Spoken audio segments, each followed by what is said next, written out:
Aujourd'hui, je vais te parler d'un phénomène qui a complètement changé notre métier, notre manière d'aborder le renfort, le gainage sur les ongles naturels ou même sur des rallongements, etc. C'est ce fameux terme que beaucoup de prothésistes ongulaires utilisent, c'est le BIAB. Et surtout, comment un simple mot a pu faire toute la différence dans notre métier. Pour les personnes qui ne savent pas ce que c'est du BIAB, c'est un diminutif, B-I-A-B, Boulder in a Bottle. Et en fait, cet épisode m'est venu parce qu'il y a quelques jours, je cherchais un modèle sur Instagram pour une formation, et c'était une formation de manucure russe et renforcement de l'ongle naturel. Alors, lorsque j'ai mis que je cherchais un modèle pour ce type de prestation-là, j'ai simplement mis que je cherchais quelqu'un pour une manucure et un renforcement d'ongles naturels. Alors personne ne s'est manifesté pour être modèle, alors que c'était gratuit. Et du coup, le lendemain, j'ai remis une story Instagram où là, je demandais plutôt: «Est-ce que quelqu'un est disponible pour une manucure russe et un renforcement d'ongles, entre parenthèses, BIAB?» Et là, il y a plein de gens qui m'ont envoyé un message en disant: «Oui, je suis disponible», avec des petites photos de leurs ongles. Et en fait, non seulement peut-être que c'était l'algorithme qui fait que ces personnes-là n'ont peut-être pas vu ma story la veille, mais il n'empêche que ce mot manucure russe et biab, c'est vendeur. Ça montre à quel point certains mots ont un pouvoir sur notre industrie, en tout cas qui peuvent, donner un gage de qualité ou de d'expertise sur certaines choses. Et je dois vous avouer que j'ai eu un moment de doute quand j'ai eu zéro réponse à ma demande de modèle et que le lendemain, quand j'ai fait un peu cette story à l'arrache, que j'ai noté manucure russe et biab, là, le déclic, il a été immédiat. Parce que finalement, dans notre tête, dans notre mental, on pense qu'une manucure russe est de meilleure qualité qu'une manucure, qu'elle puisse être n'importe quel pays du monde, qu'elle puisse porter n'importe quel nom de pays du monde. La manucure russe, c'est celle qui est la meilleure, c'est celle qui est gage de qualité.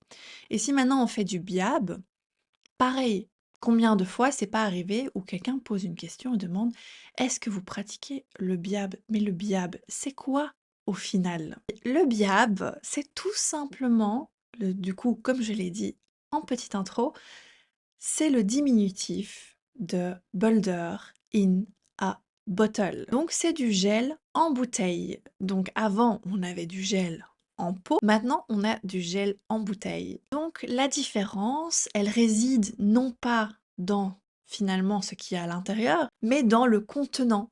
Donc la différence, elle réside dans le fait de l'avoir mis dans un flacon plutôt que de l'avoir mis dans un pot. Mais finalement, qu'est-ce qu'il y a vraiment à l'intérieur du BIAB? Parce que une marque avait lancé justement ce concept de BIAB, BIAB ou NN traitement pour justement toute la partie néerlandophone, la partie, on va dire, hollandaise, et en toute la partie francophone, on a plutôt parlé de BIAB, donc de Boulder in a Bottle. Et beaucoup de personnes s'étaient dit: «Bah, c'est magique, je vais faire du BIAB», mais nous, quand on a commencé à pratiquer sur cliente, on s'est rendu compte que finalement, bah oui, on peut mettre le biab plus cher, mais dans les faits, dans la pratique, on était en train de faire des renforcements. On était en train de faire des retouches ou des remplissages. Donc, dans les faits, est-ce que vraiment cette technique, ce mot, faisait que c'était quelque chose d'innovateur dans notre métier? Ben, en fait, pas vraiment. Et encore pire, c'est que on nous dit que c'est du gel en bouteille, mais cette matière, en tout cas pour cette marque qui l'avait lancé, cette matière était semi-souple. Donc ce n'était pas aussi souple qu'une rubber, mais ce n'était pas rigide comme du gel. Donc il était impensable, c'était même impensable de mettre du biab sur des longueurs. Et d'ailleurs, toute personne qui s'est permise de le faire et de se dire: «Bon, je vais le faire, c'est quand même du biab, c'est Boulder in a bottle», se sont retrouvées avec des fissures. Parce que justement, il y avait de la souplesse. Et la souplesse amène à des fissures parce que ça ne maintient absolument pas la longueur d'ongle. Là, tu dois te dire: «Mais enfin, tu viens d'élucider un problème que j'avais avec le biab. Je ne comprenais pas pourquoi avec cette marque j'avais des fissures». Simplement parce que ce n'est pas du gel. En tout cas, ce n'est pas du gel rigide comme on l'a connu dans des pots, dans les gros pots de gel à l'ancienne, pas la même rigidité. Ce n'est pas aussi solide et donc on ne peut pas vraiment appeler ça du gel pour faire de la construction et maintenir des longueurs. On va plutôt associer ça à des renforts qu'on faisait avec des rubbers, même si ce n'est pas aussi souple. Et là encore, c'est une question de pigmentation, une question de marque, etc. Mais en tout cas, je dois être honnête, il y a beaucoup trop de choses sur le marché qui compliquent la vie des prothésistes ongulaires en ce moment. Ce n'est pas non plus un produit idéal, du coup, pour faire du carré.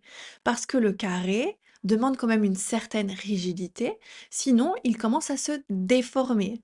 Donc beaucoup de personnes ont vu des poses se déformer au fur et à mesure des semaines et les clientes revenir avec des ongles complètement difformes qui commencent à faire des vagues parce que ce produit était trop souple. Trop souple pour maintenir de la longueur, pour maintenir ce type de forme qui demande quand même une espèce de solidité sur les côtés. Le biab, il épouse l'ongle et il bouge avec lui. Le gel en peau, de certaines marques, pas de toutes, mais là de nouveau, on est un petit peu perdu, il y a un flou total, je trouve, dans l'industrie de l'ongle. Mais en tout cas, le gel en pot, celui que j'ai connu il y a 10 ans, celui-ci était très rigide. Il ne suit pas le mouvement de l'ongle naturel. C'est d'ailleurs pour cette raison qu'on ne mettait pas du gel sur des ongles courts et qu'on utilisait plutôt des rubber bases. Parce que oui, un gel de construction, lorsqu'il est mis trop finement sur la plaque d'ongle, c'est comme boire dans un verre de vin qui est méga fin. Le verre, il est méga fin. C'est super fragile et au moindre petit choc, ça casse. Et ben là, c'est pareil, quand on mettait du gel qui était beaucoup trop dur, ça cassait. Et là, en fait, avec le biab qui est arrivé sur le marché, beaucoup de personnes ont commencé à faire justement leurs ongles, à faire du court, c'est aussi l'arrivée de beaucoup de constructions colorées. Ça a amené énormément de constructions colorées, mais ça aussi, c'est un phénomène. C'est aussi tout ce qui a c'est tout ce qui a un rapport avec la clean girl era, tout ce qui est un peu old money, etc. Ce sont des phénomènes. On suit des modes, on suit des tendances. Ce n'est pas que dans les vêtements, c'est aussi dans les ongles. Et du coup, le biab a amené une réponse à toutes ces personnes qui souhaitaient avoir quelque chose de naturel pour matcher avec ce style de vie. Et beaucoup de personnes ont vendu le biab comme étant un traitement. Alors, ce n'est pas un traitement. Que ce soit du biab, que ce soit du gel, que ce soit de la rubber, ne va pas modifier la nature de l'ongle naturel. À la limite, mangez des vitamines pour modifier la nature de votre ongle naturel. Mais ce n'est pas en apportant quelque chose d'artificiel qui ne possède aucune caractéristique spécifique pour amener de la dureté à l'ongle, mais qui est juste fait pour agripper l'ongle, qui va faire que votre ongle est plus dur. Non, l'ongle naturel reste comme il est. Par contre, le fait d'avoir mis du biab fait que c'est plus solide. Ce qui est logique, on met du gel, c'est pareil, ça va ramener une espèce de rigidité. Mais lorsqu'on enlève le biab, l'état naturel de l'ongle, il est toujours là. Et même, je dirais, et même, je pense aller encore plus loin, cette vague de traitement de biab, traitement gel, traitement biab, est arrivée aussi à un moment donné où on se posait des questions sur est-ce que ce que je fais sur l'ongle est bien ou pas? Est-ce que j'abîme la plaque ou pas? Et du coup, on a joué un peu sur la peur en disant voilà le traitement, voilà ce que tu dois acheter pour que ton ongle durcisse. Mais ce n'est pas la matière qui va changer quelque chose à la nature d'ongle, c'est plutôt la manière de travailler l'ongle. C'est plutôt la technicienne qui va abîmer l'ongle. Ce n'est pas la matière qu'on va mettre dessus. Même si, il n'empêche que certaines marques ont eu des bons groupes Facebook fermés où on parlait beaucoup de brûlures chimiques parce que ces marques, ça sentait le vinaigre quand on les ouvrait, c'était beaucoup trop acide. Mais là, de nouveau, est-ce que c'est un problème de produit ou est-ce que c'est un problème de la personne qui vient mettre le gel, le biab, le rubber, peu importe, qui vient mettre cette matière sur l'ongle? Est-ce qu'elle le met trop gros? Est-ce que ces lampes sont de bonne qualité? Je parle pas du fait d'avoir acheté ces lampes sur un site où la lampe coûtait 200, 300 euros. Je parle du fait que les ampoules sont de bonne qualité et depuis combien de temps est-ce qu'on a ces lampes? Quelle est la quantité de matière qui a été posée sur l'ongle? Est-ce que ça a été polymérisé assez longtemps? Est-ce qu'on n'a pas surlimé la plaque d'ongle? Est-ce qu'on n'a pas creusé lorsqu'on a fait la manucure? Est-ce qu'on n'a pas utilisé une matière trop souple pour cette longueur d'ongle-là? Il y a tellement de facteurs qui rentrent en jeu et ce n'est pas qu'une question de matière qu'on met dessus. Mais dire que le biab est un traitement, non. J'aimerais qu'on arrête de dire ça d'ailleurs.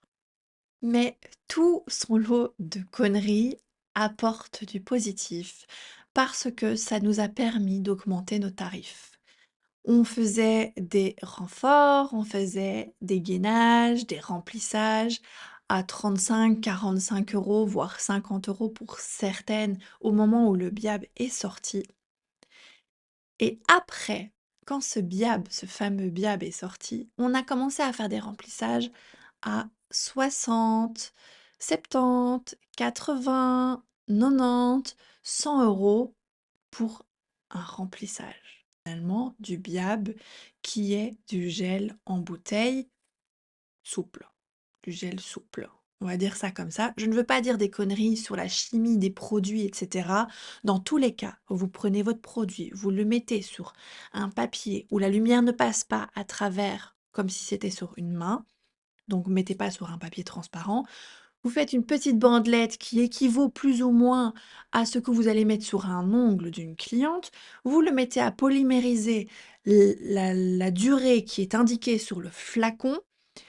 Quand ça sort, vous venez le plier et le biab, il est souple. Et du coup, on a commencé à mettre des renforts, remplissage, peu importe, on a commencé à les mettre à des prix qui doublent, voire qui triplent les tarifs habituels qu'on pouvait trouver à cette époque-là en salon.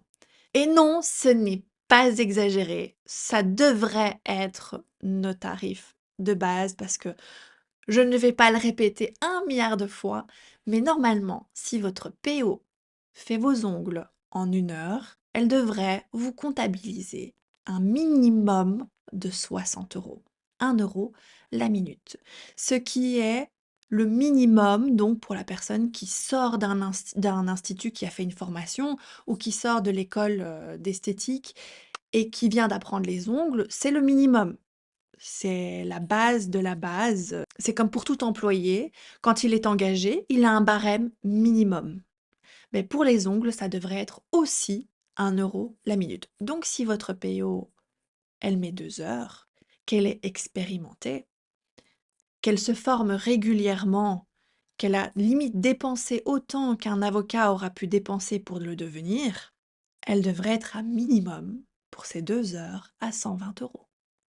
Un remplissage à 120 €, si c'est pour 2 heures, est un prix normal. Et croyez-moi, vous payez bien plus cher à aller dans des galeries où on vous demande 30 à 40 € pour 30 minutes de prestation. Ces personnes-là, de l'heure, gagnent beaucoup plus que la petite PO qui demande peut-être 50 €, mais elle le fait en 1 heure et demie. C'était ma petite parenthèse prix, mais voilà, c'était vraiment pour un peu remettre les pendules à l'heure par rapport à ça. Et du coup, je reviens sur le fait qu'on utilise le terme biab et manucure russe et que c'est beaucoup plus vendeur. moi, je le mets en avant en formation d'utiliser ce terme, d'utiliser le terme manucurus à partir du moment où on fait une manucure où on enlève 100 de la couche cornée, qu'on enlève vraiment le maximum. Passer juste un petit embout et découper, ce n'est pas une manucure, on va dire, approfondie. Encore, parler de manucure profonde, pas profonde, je suis désolée, mais sur certaines personnes, il n'y a pas à aller chercher de la profondeur, là, il y en a pas. Je suis le meilleur exemple, je n'ai pas de profondeur de cuticule, mais en tout cas, ça nous a permis de pouvoir valoriser nos tarifs. Maintenant, lorsque quelqu'un indique qu'elle fait une prestation et qu'elle indique manucurus, c'est beaucoup plus vendeur. Si on indique biab, c'est beaucoup plus vendeur. Et c'est simplement psychologique. Parce que la plupart du temps, les personnes ne font pas vraiment une manucurus. D'ailleurs, qu'est-ce que c'est qu'une manucurus? Est-ce que c'est possible de faire une manucurus en clientèle et d'être rentable? Parce que les prix ne reflètent pas le timing qu'on met derrière. Mais de nouveau, c'est un autre sujet. Est-ce que vraiment il y a une différence entre un biab et un renfort? Non. Mais pourtant, c'est beaucoup plus vendeur de mettre qu'on fait du biab. Alors, on n'est pas en train d'arnaquer les gens, on utilise simplement des tendances. Comme il y a eu la tendance des Glazen Donuts, la tendance que Hailey Bieber a sortie sur ses ongles, c'était quelque chose qu'on pratiquait déjà 2 ans avant. Mais le fait qu'une star l'ait mis sur ses ongles et a rendu cette technique nouvelle, comme si, c'était, révolutionnaire et c'était nouveau, nous a permis en fait de remettre ça au goût du jour, mais finalement on le faisait déjà, sauf que maintenant ça porte un nom qui est beaucoup plus vendeur. Si je te dis que je vais te mettre l'effet silver sur tes ongles, ça parle à personne. Pourtant c'est comme ça qu'on l'appelait.